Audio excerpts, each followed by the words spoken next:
never been a sucker, aura. lame, you can trust that. See me in the club, shaking ass. I'ma bust that.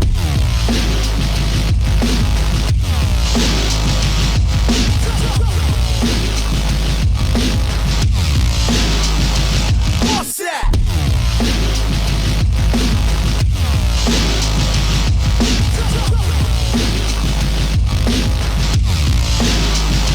Bust that.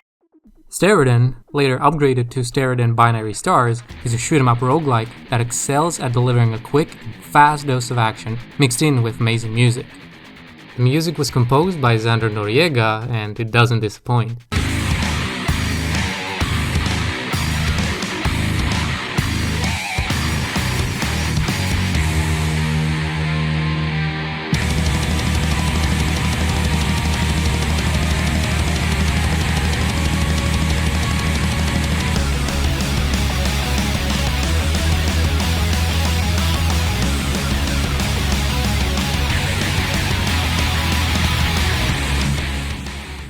The genre of metal Xander's so good with is a great match to the game, to the point where I wouldn't think a sci-fi shoot-'em-up and metal would work so well, but the soundtrack proved to me that, yeah, they definitely can. It just wouldn't be the same without it. The soundtrack really elevates the game to another level. Also, I like how when you pause the game, the music fades out a bit.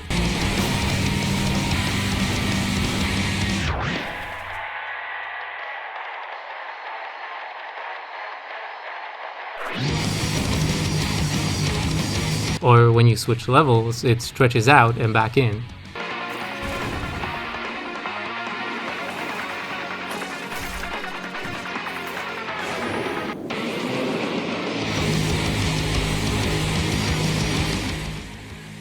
The sound effects are the same quality level, with almost every single gun, either yours or the enemy's, having a unique sound, with my favorite sound effect from the game going to the introduction of the mothership.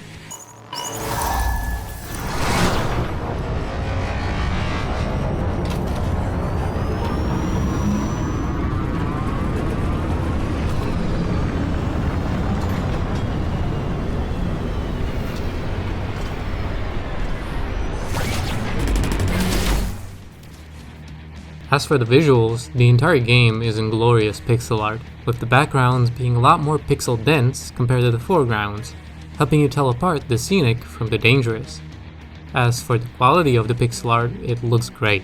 Ships have distinct shapes to help you memorize their attacks, your own ship transforms depending on the weapon currently equipped, and the backgrounds. I've had this game for a couple of years now, playing it casually as my quick fix of action, and I still get surprised with new backgrounds to this day. They're all gorgeous. The gameplay is simple and solid. I just recommend playing around with the controls a bit to find a fit for you. My personal setup is WASD for movement, space for pickups, shift for ability use, left click to shoot, and right click to switch weapons. But you find the one that fits you best. Starting off, things are slow. Few enemies come at you at once, and even their attacks are weak. This ramps up going forward and reaches insane levels of bullet hell the further you go. To help you out, you can destroy these cargo ships carrying weapons or health packs, and this is where the variety shines through. There are 6 different weapon types, each with 4 to 9 different takes on how to serve up your enemies best. Anything from simple bullets, lasers, rockets, automatic robots, all the way to the glorious Glory Hammer. Each playing a little different, so you can find your favorite, and with all the ships except one having 2 weapon slots, you can mix and match to your heart's content. Talking about ships, you have 5 in total. The Simple Tempest, the Chunky Fortress, my beloved Fury, the Specialist, and a secret 5th ship you can unlock via a secret boss fight, the Baron. Each has its own abilities, its ups and its downs, so again, plenty of choice for the player. After enduring the gauntlet, each level ends with a boss fight. These start off small and get so big they won't fit in your screen all at once. But don't worry, there's no getting hit from beyond your monitor in this game. Mostly. The later bosses are always the same ones, but the first couple have several versions that the game chooses from each playthrough. So there's a mix of getting to know the boss, but still being given something fresh. After killing the boss and basking in the massive explosion, you're given the second big decider of the game, the upgrades. These do anything from simple damage and weapon drop increases for certain weapon types, to giving you a passive shield, health boosts, or even if you're feeling ballsy, a score modifier. More games need the option to say, I don't need your f***ing upgrades, give me points. After choosing an upgrade, you get it installed in your ship and blast off to the next level. And this is the core loop of the game, and it continues until you die. Even after killing the last boss, you loop back around, with the enemies on varying levels of crack depending on how many times you've already looped, increasing their speed, firepower, and behavior, and bosses getting the same treatment. You can also play the daily run. Basically every day a new universal seed is generated, and everyone has the same starting gear, enemies, upgrades, everything. So you race for the top of the scoreboard, which, unlike some popular games with daily scoreboards, is actually not full of cheaters. This is the other side of the coin though, where you have so few people playing daily, you'll be lucky to not be the only one there.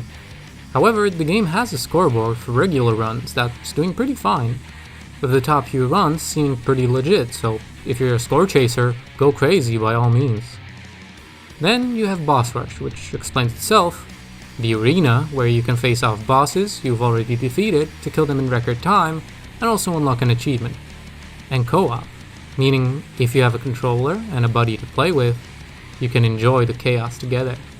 There's still a few things I haven't covered, like random level hazards, the secret bosses or levels, but I think I've given anyone willing to give the game a try enough reason already. I'll leave the rest for you to find yourself.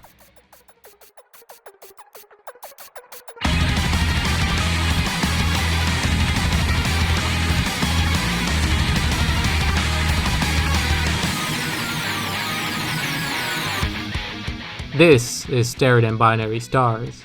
Lots of fun and action, mixed in with a kick-ass soundtrack to boot. For being developed by just two people, it really delivers, and I consider it a personal hidden gem.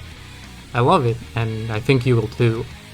You can get the game on Steam and all of these, usually going for around $13 or euros. But you can also catch it for less during most major sales, all the way down to $4, and if that's not a bargain, I don't know what is. Thank you for watching, and I'll see you next time.